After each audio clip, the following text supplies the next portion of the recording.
Will you pray with me?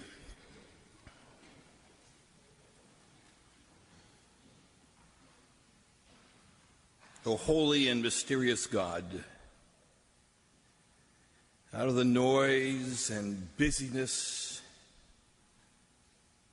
the furor or the emptiness of our lives, we turn to you. Grant us now in these moments a sense of silence and peace. And out of the silence, speak to us once more your life-giving word. And having heard, give us courage to rise and follow in the Spirit of Christ. Amen. Today's sermon requires a brief prelude since it's going to take a slightly different form, the form of a letter from a grandfather to his granddaughter, who will be confirmed as a Christian believer and church member in just a matter of a few days. The letter is an attempt by the grandfather to sum up some of his faith and beliefs, hopefully in a way that makes sense to that granddaughter. It is purely coincidental,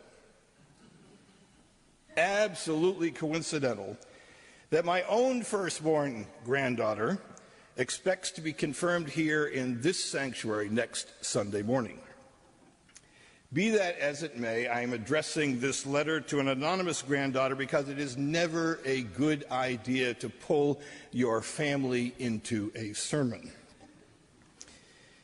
I am aided today in that task by two realities. First, by the fact that my granddaughter, as you have noted already, is indeed absent.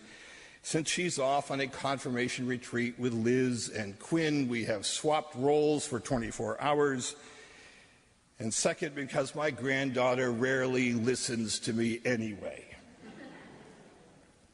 especially when it comes to advice giving, religion, and reminiscing about the past. So with those caveats, let's push on. Dear M, I write these words with a sense of urgency, knowing that there is urgency in your soul too, though the nature of our urgency is quite different. For you as a brand new teenager, the urgency is to get on with things, get on with life, get on with growing up as quickly, as fast as possible. For me, the urgency is to hang on to life for as long as I can, to make the most of it while I can, and to leave some kind of lasting legacy behind. While the sense of urgency seems to tug us in opposite directions, I like to think it can also open our hearts up to each other. In so many ways, we are mysteries and enigmas to each other. I like to think I can put myself in your shoes and remember what it was like to be a young teenager, but of course, I cannot. I know nothing about what it's like to be an adolescent female being brought up in your grandparents' home with a single mom and an absent dad. I know nothing about the stresses and pressures and opportunities of being raised in an electronic era with social media, killer drugs, the constant threat of terrorism, growing racial and religious animosity, and deliberate fear-mongering to prey on people's worst instincts. And what can you know of my upbringing and life experience, separated as we are by over 50 years in age? What can you possibly know about being raised in a two-parent household with a stay-at-home mom, where we rejoiced at the advent of black and white TV with, get it, a whopping 3 channels? and where diversity came in the form of French Canadians and Irish Catholics. No doubt all of this seems old-fashioned and irrelevant to you, as old-fashioned and irrelevant as my own grandfather seemed to me when I was your age. Even the fears that filled my teenage years seem quaint by today's standards. The atom bomb, communism, Khrushchev, Red China, the Cuban Missile Crisis, the assassination of JFK, Vietnam. How can we possibly know and understand each other? Our lives, our worlds are so very different. As you begin to sort out and build your own life of faith, what can I possibly tell you about my faith that won't cause you to roll your eyes at me one more time? And yet something tells me to try, even if it's only an excuse to recall what my faith has given me and how it has evolved since my own confirmation. Perhaps that's what Jesus meant when he told his followers to go and tell, go and teach others, that in the telling and teaching of what I have seen and heard and found to be true and meaningful, it will become much clearer and surer for me as well. So I tell you these things, Em, for my own sake as much as yours. As a starting point, here's what I remember from my own confirmation. One thing. Just one thing. The name of the pastor. And that doesn't count for a whole lot because it was my dad.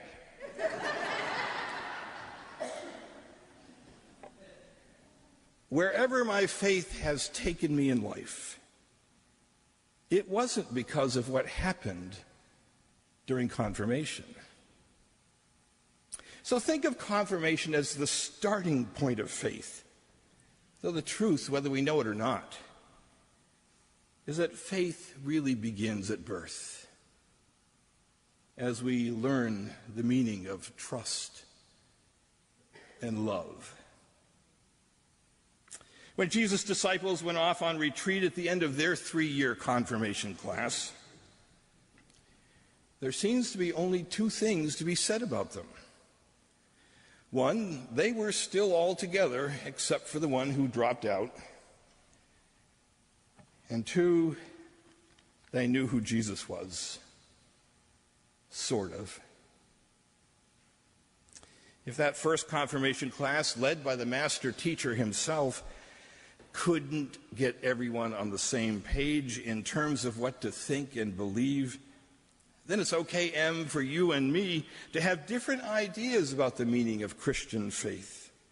Okay, too, for your own ideas to change and grow over time as mine have. I am not the same person I was when I was 12 or 13. Thank God. And my faith has had to expand and deepen in order to keep up. What did I know? What could I possibly have known back then about falling in love, about the indescribable joy of holding your child in your own arms, about the agony and heartbreak of child rearing, about the persistence of evil in the world and in myself, about watching my parents age and die, about discovering that some of my best friends in life have turned out to be people who don't look like me, who don't think like me, who don't worship like me, or who don't practice any kind of religion at all. Whatever your faith is today, Em, I hope you will give yourself permission to experiment and stretch grow and change as you move through life. Be playful, joyful, questioning.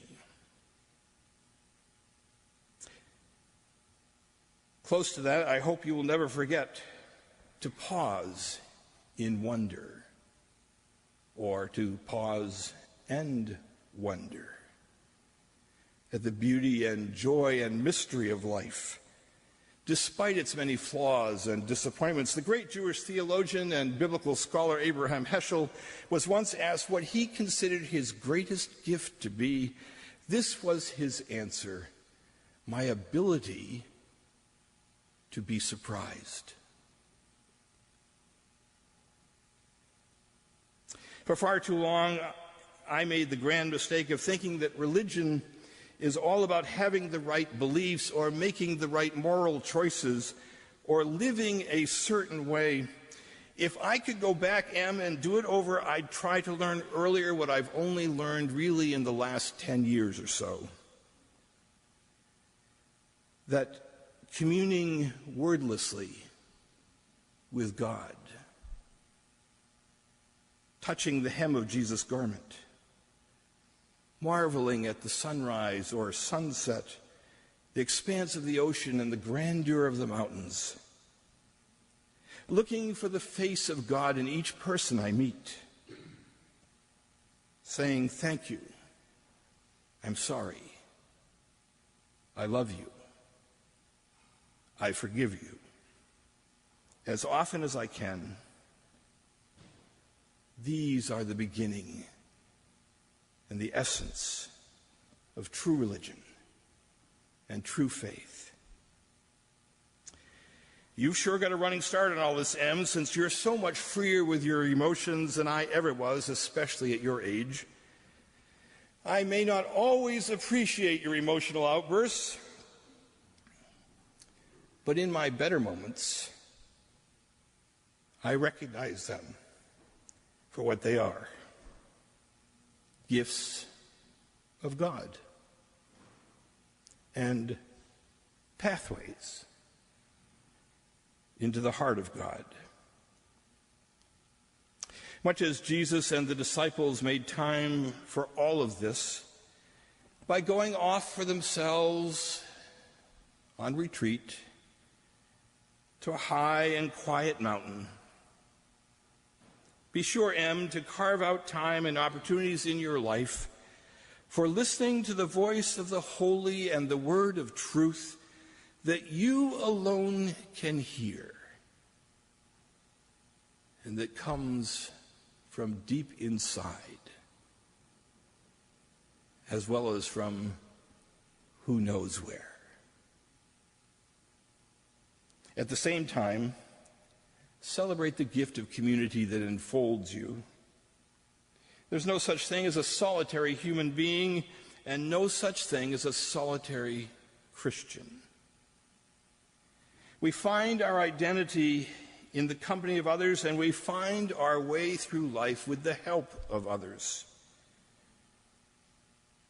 Since I've spent 6.5 decades inside the church, I can assure you that Christian churches and church members are not always easy to live with. Even so,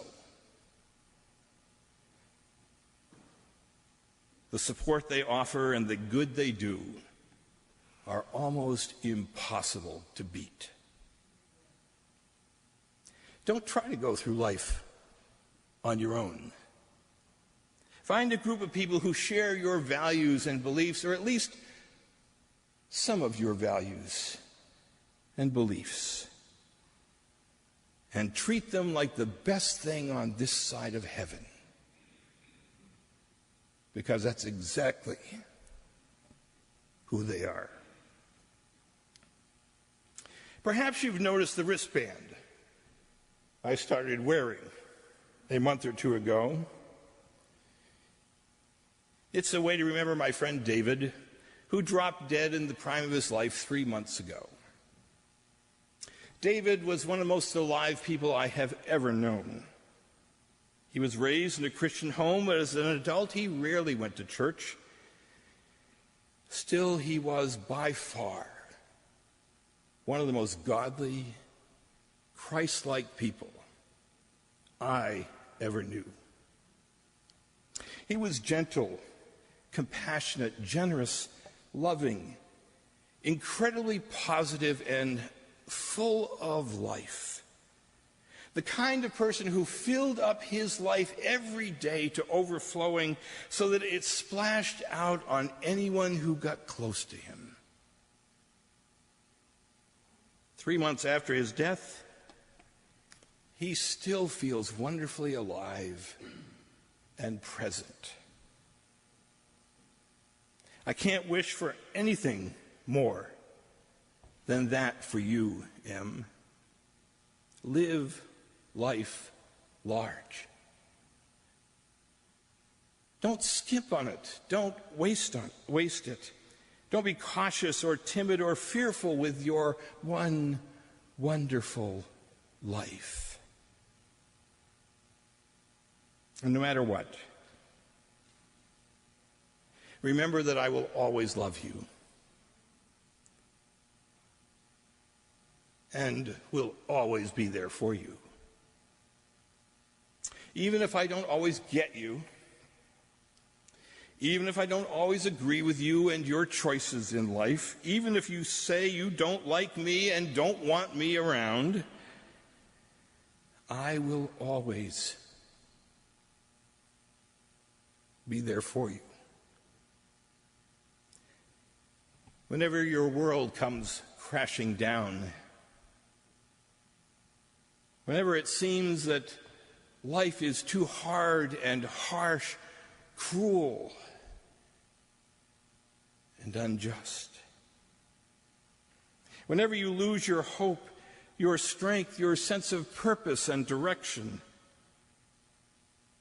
I'll always be there for you.